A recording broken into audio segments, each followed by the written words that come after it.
आज का हमारा टॉपिक है एसक्यूएल कमांड। लास्ट वीडियो में हमने देखा था एसक्यूएल क्या होता है। आज हम लोग देखेंगे एसक्यूएल के कितने कमांड है। एसक्यूएल कमांड को हम लोग चार कैटेगरी में डिवाइड करते हैं। पहला है डीडीएल। डीडीएल को बोलते हैं डेटा डेफिनेशन लैंग्वेज। दूसरा होता है डीएमएल, डेटा मैनिपुलेशन लैंग्वेज। तीसरा होता है डीसीएल, डेटा कंट्रोल लैंग्वेज। और चौथा है ट्रांजेक्शन कंट्रोल लैंग्वेज, जिसको हम लोग बोलते हैं टीसीएल।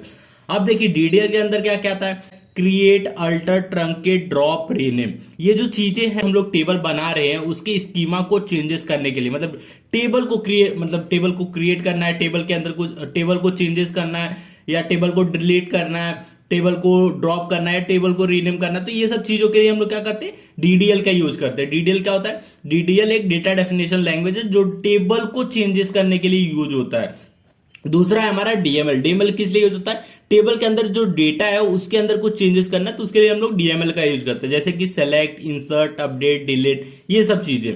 और तीसरा है हमारा डीसीएल, डेटा कंट्रोल लैंग्वेज। इसके अंदर क्या होता है? Grant, revoke. अब देखिए बहुत सारे लोगों को डेटा को एक्सेस करने का अधिकार मिला रहता है, तो उसको बोलते हैं एक्सेस देना और एक्सेस ले लेना। मतलब एक्सेस अगर दे रहे हैं, आपको अधिकार दे रहे हैं कि डेटा एक्सेस करने को, तो उसको बोलते हैं ग्रांट। अगर एक्सेस छीन ले रहे हैं तो उसको बोलते हैं रिवोक। मतलब अधिकार देना, अधिकार छीन लेना, उसी को बोलते हैं ग्रांट और रिवोक।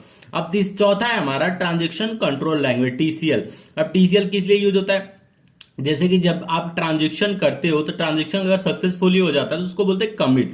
अगर ट्रांजेक्शन बीच में फेल हो जाता है तो उसको वापस से स्टार्टिंग पॉइंट से स्टार्ट करें, उसको बोलते हैं रोल बैक, मतलब वापस आ जाना, तो उसको बोलते हैं रोल बैक। सेव पॉइंट क्या होता है? जैसे कि आप जैसे एक ट्रांजिशन होता है तो एक स्टेप बाय स्टेप, सपोज दो स्टेप में आपका ट्रांजिशन कंप्लीट हो रहा है तो पहले स्टेप तक आके एक सेव पॉइंट बना लेते हैं कि जो पहला स्टेप पे रहेगा वहां वो रुक जाएगा, फिर दूसरे स्टेप पे जाएगा। अगर सपोज दूसरे स्टेप पे फेल हो जाता है तो वापस से वो पहले स्टेप पे ही आएगा।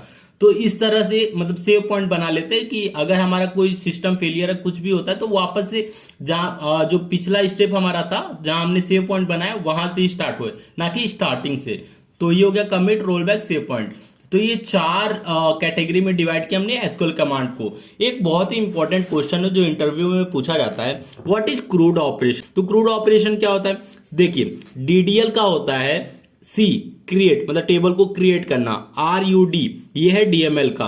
तो आर का मतलब रीड हो गया। रीड हम लोग किससे करते हैं? सेलेक्ट से। आप बाद में कंफ्यूज मत होना, रीड हम लोग सेलेक्ट से ही करते हैं। यू से अपडेट, कुछ भी डेटा में अपडेट करना है तो उसके लिए यू यूज करते हैं। डिलीट, डी से डिलीट, डेटा के अंदर कुछ भी चेंजेस या डिलीट करना है तो उसके लिए डिलीट का यूज करते हैं। तो ये हो गया क्रूड ऑपरेशन। तो आज का वीडियो आपको अच्छा लगा तो प्लीज वीडियो को लाइक और हमारे चैनल को सब्सक्राइब जरूर कीजिएगा।